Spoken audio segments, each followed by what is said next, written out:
Sometimes the West does not fire right away. Sometimes it waits. It lets a person walk far enough to believe the past has been left behind, and only then collects its debt through a lonely road, drifting dust, a chance meeting, and a choice that can no longer be avoided. This story begins exactly that way. The land stretched wide and unforgiving, a hard expanse of dust and stone, where the desert gave way to shallow canyons and the black mouths of abandoned silver mines. In 1891, this corner of New Mexico still carried the scars of men who had dug too deep and stayed too long. Wind moved through the ravines like a restless breath, lifting grit from the ground and pressing it against everything that dared to pass through. Abigail Moore traveled through this place in the back of a mail wagon bound for the settlement of San-Marrow. The wagon carried crates, letters, and a handful of quiet passengers, each wrapped in their own reasons for moving west. Abigail sat stiffly, her gloved hands resting on a worn carpet bag at her feet. Inside it lay official papers bearing her name and her father's, documents that tied her to a mining homestead she had not seen since childhood. She had not spoken to her father in years. His letter had been brief, his death sudden, and the summons to New Mexico had arrived with more weight than explanation. The road was little more than a scar cut through the desert. The horses labored under the sun, their breath heavy, their hides darkened with sweat. Abigail watched the land roll past with a growing sense of unease. Every mile felt deliberate, as if the ground itself had agreed to her passage only reluctantly. She did not know why her father had called her here at the end of his life, but she knew it was not out of sentiment. Whatever waited in San-Marrow had been strong enough to pull her back into a past she had worked hard to bury. The attack came without warning. There was no shouted command, no drawn-out pursuit. The first shot cracked through the air with precision, shattering wood and sending splinters into the wagon's side. Horses screamed and surged, panic ripping through their harnesses. Another shot followed, then another, each placed with purpose. This was not theft, it was removal. The driver lost control as the wagon lurched violently toward the canyon's edge. Crates broke loose. Passengers were thrown hard against one another as the ground dropped away. Abigail felt the world tilt, felt weight vanish from her body as the wagon bucked and tore itself apart. She was flung free as the horses bolted, her body striking stone and dirt with bone-jarring force. When she came to, the sound of the wagon was gone, swallowed by distance and depth. Dust drifted slowly through the air. Her breath came sharp and shallow as pain spread through her limbs. She lay still for a long moment, listening, waiting for voices that never came. Whatever force had struck the wagon had moved on, efficient and satisfied. Abigail pushed herself upright, her hands trembling as they met the ground. Blood marked her palms. Her head rang, but she was alive. Around her stretched empty land, broken by rock and scrub, and the dark outline of an abandoned mine carved into the canyon wall. No road, no wagon, no one coming back for her. She found her carpet bag a few yards away, the clasp cracked, but the papers inside untouched. She held them against her chest, breathing through the ache in her ribs. The land offered no comfort, no reassurance. It stood silent and vast, as if measuring her worth. Abigail rose unsteadily to her feet. The desert did not care who she was or why she had come. It had already made that clear. Here, survival was not promised. It was earned, step by step, under a sky that watched without mercy. Abigail stumbled through the desert for nearly a full day, her boots leaving shallow impressions in the red dust, her arms scraped and aching from the fall. The The sun arced low in the sky, casting long shadows across the jagged hills, turning the canyon walls to gold and blood. She moved slowly, each step a negotiation with exhaustion and the sharp sting of her bruises, until a shape emerged on the horizon, a house built of stone, squat and solid against the undulating hills. It was not a ranch, not a homestead, but a shelter hewn from the same harshness as the land itself. The stone walls were thick, weathered, and silent, holding the heat of the day like a memory. Abigail approached cautiously, knowing instinctively that the person inside did not expect visitors, nor would he ask questions. The door opened to reveal a man shaped by years of danger and solitude.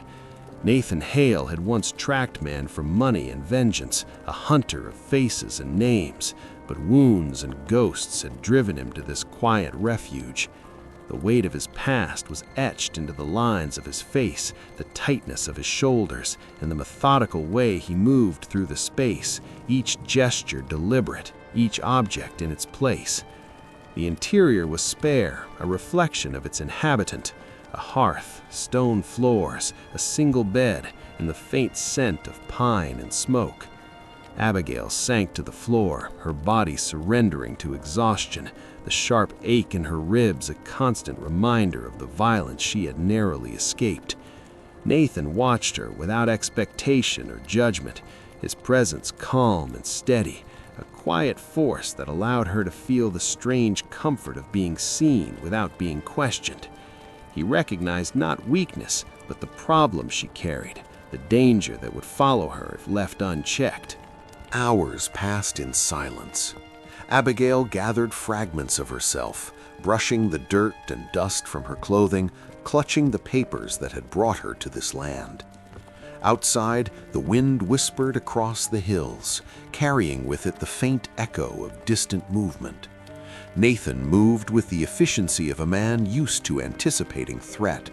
He prepared a sparse meal, stoked the fire, and checked the weapons resting near the door, not for her, but for what might come.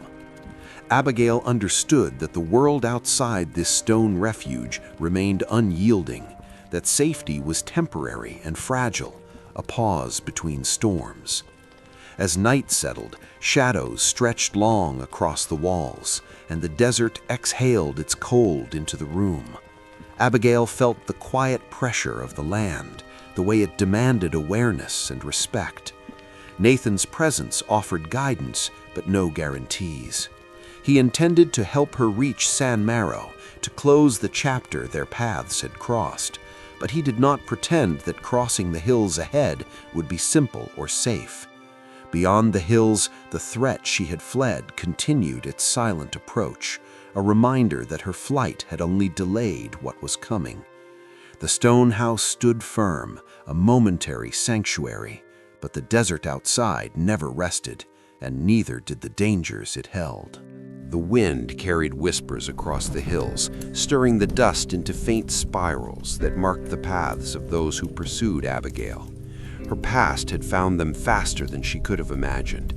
The men who had ambushed the stagecoach were not wanderers or desperate thieves. They were hunters, shaped by greed and memory, familiar with every dry wash and hidden trail in the borderlands. They knew she had survived, and they knew the papers she carried were worth more than gold.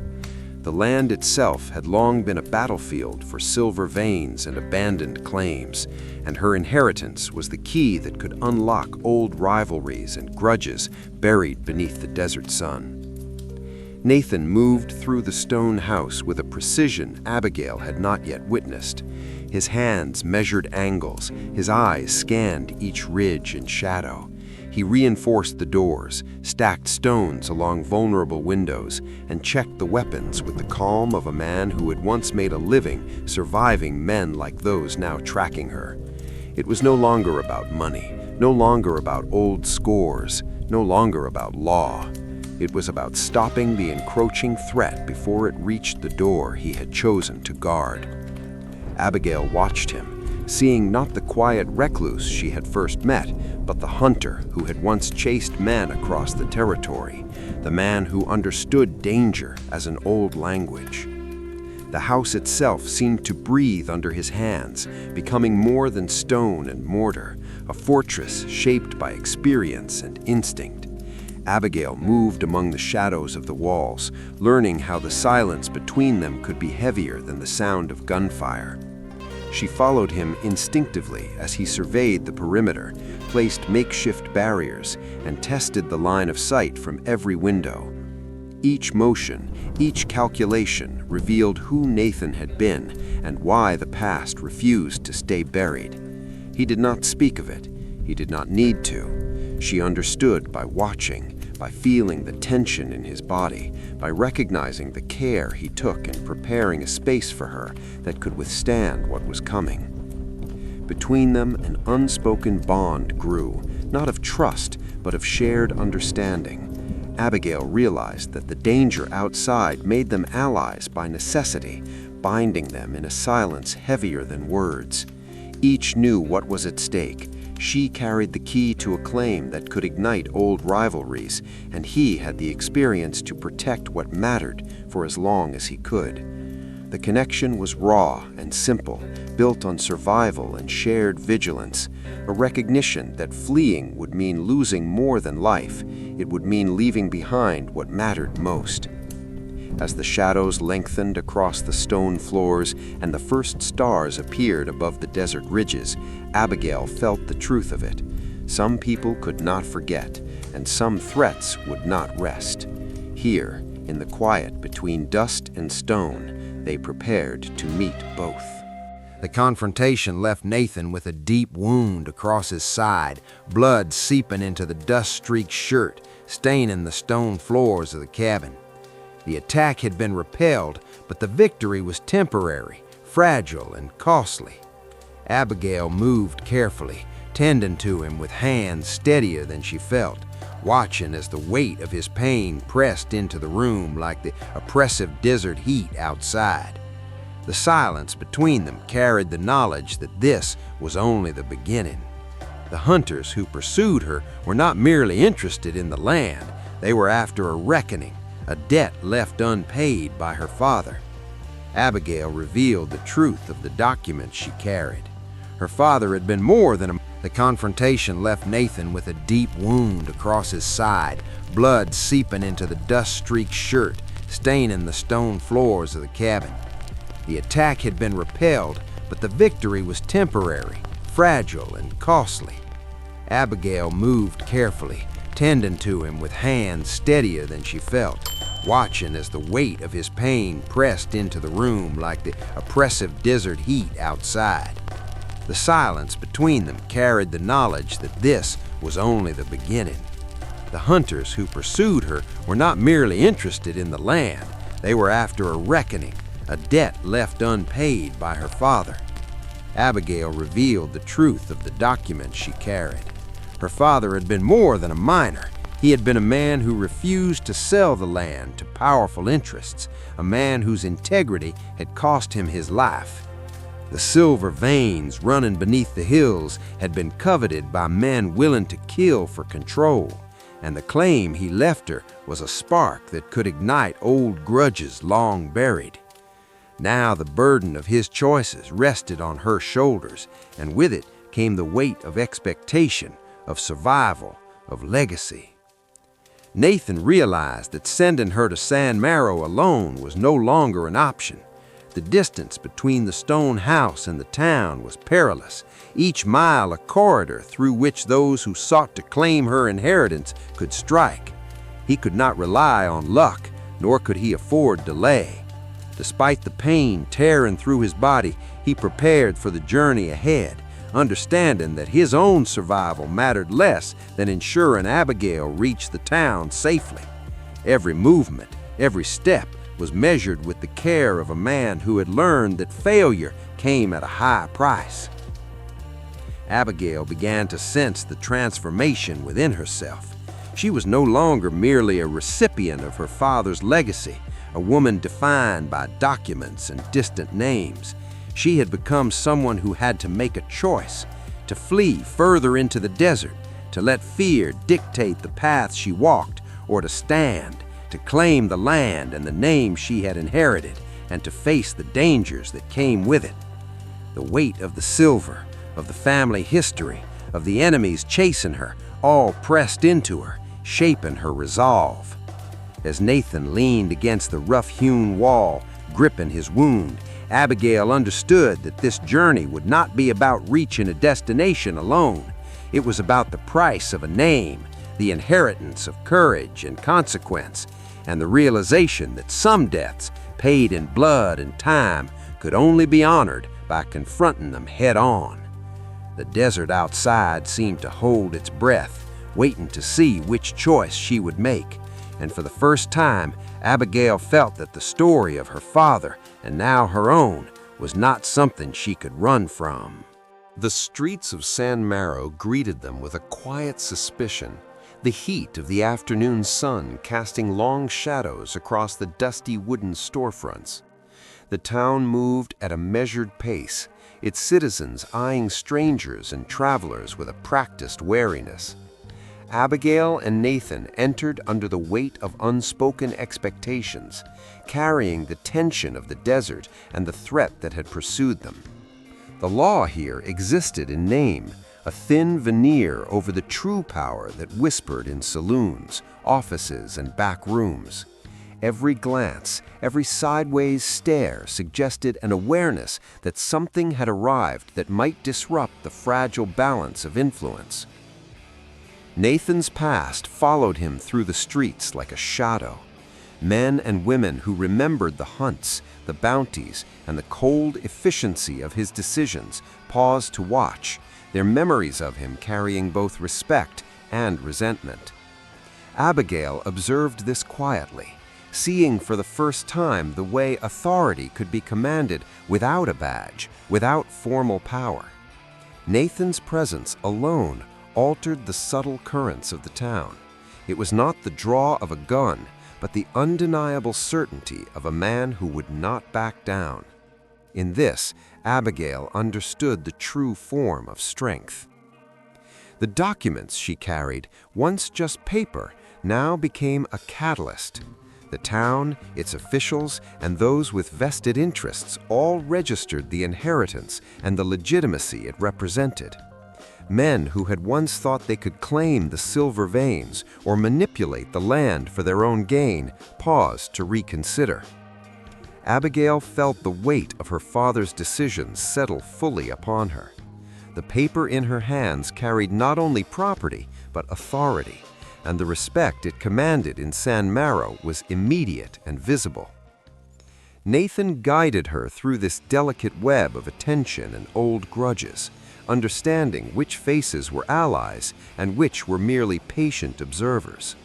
The threat that had stalked them through the desert receded, forced into retreat by the acknowledgement of rights and the subtle leverage of history and reputation.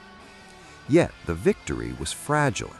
The silence that followed was tense, as if the town itself waited for the moment when ambition might again tip the balance. Abigail sensed the temporary nature of this reprieve, realizing that the cost of claiming her inheritance was not over, and that vigilance would be required to maintain it. As they stood together, a quiet understanding passed between them.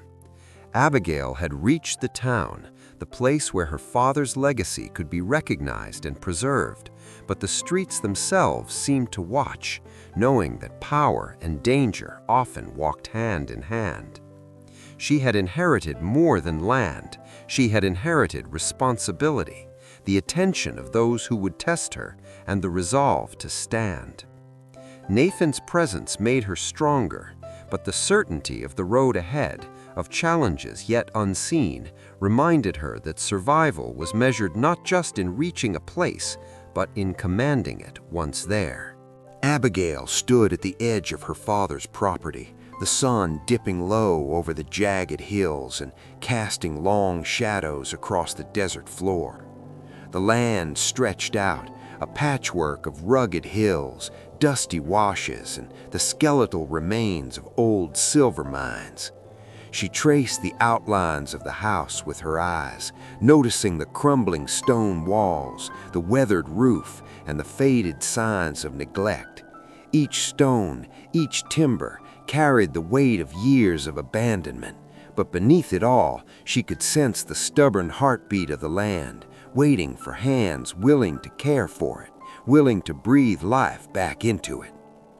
The work ahead was immense. Abigail set to clearing debris, reinforcing walls, and opening windows to the dry desert air. The scent of pine from distant hills mingled with the dust, filling the small interior with a quiet, honest fragrance. Every movement carried purpose, sweeping, hauling, patching, as if each action claimed a measure of her father's legacy for herself, transforming loss into something tangible. She worked alone at first, letting the solitude stretch around her like a cloak, listening to the wind threading through the broken shutters and the occasional call of a distant hawk. The silence was not emptiness, it was space for her own resolve to take shape. Nathan returned to his stone cabin after long days assisting her, carrying his own exhaustion, but tempered with a newfound steadiness. He walked the familiar path across the scrub and rock, aware that his solitude no longer demanded finality. The world remained harsh and unyielding, yet the thought of Abigail working on the land softened the edges of the long years he had spent wandering, hunting, and surviving alone. Each day he checked on her from a distance, leaving tools, clearing fallen timber, and lending quiet, unobtrusive support.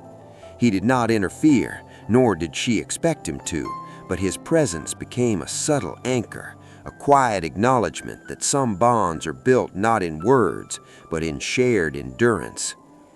As weeks passed, the property began to take on the faint outline of life again.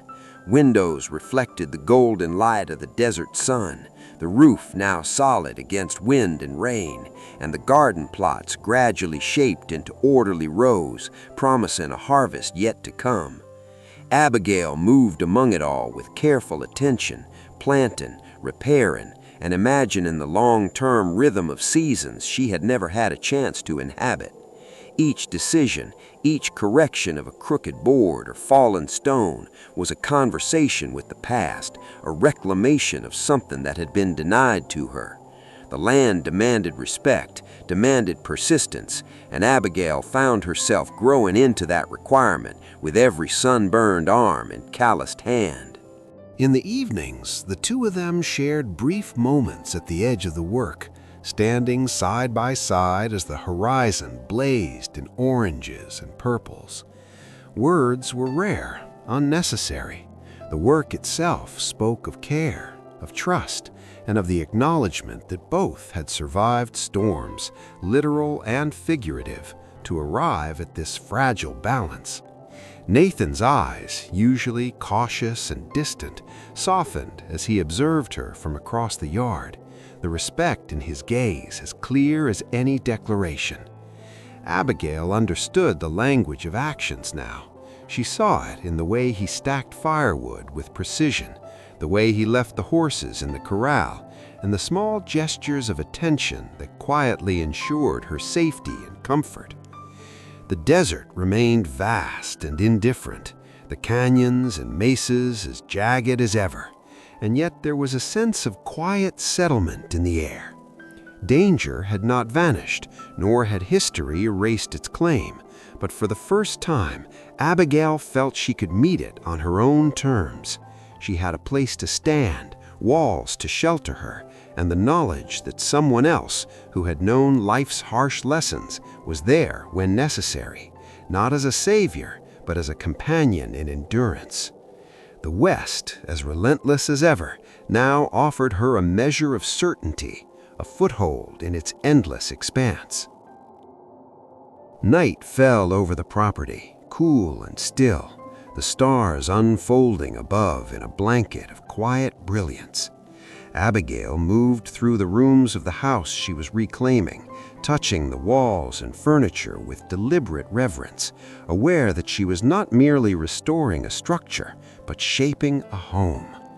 Nathan lingered outside, listening to the small sounds of her labor, the soft scrape of a broom, the gentle thud of a hammer, and the occasional sigh of satisfaction as a repaired window caught the moonlight. There were no declarations of love, no promises spoken aloud, only the accumulation of presence, attention, and shared survival.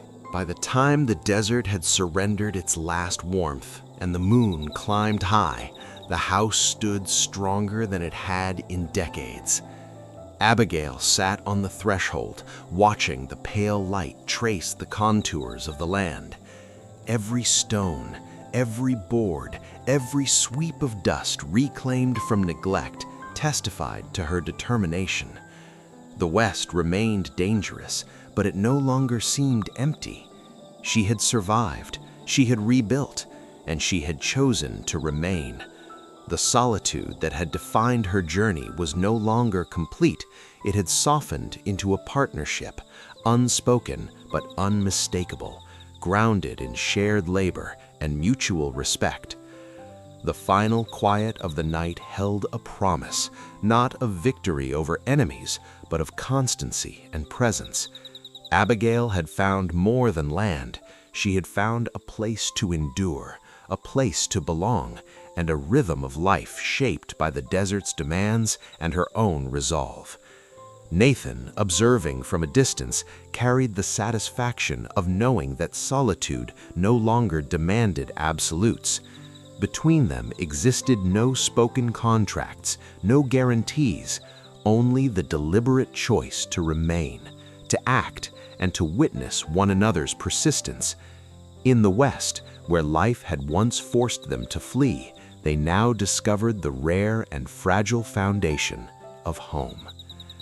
If you are drawn to stories that are slow, tense, and earned, where emotions are revealed through action rather than words, subscribe to Dust and Devotion Tales.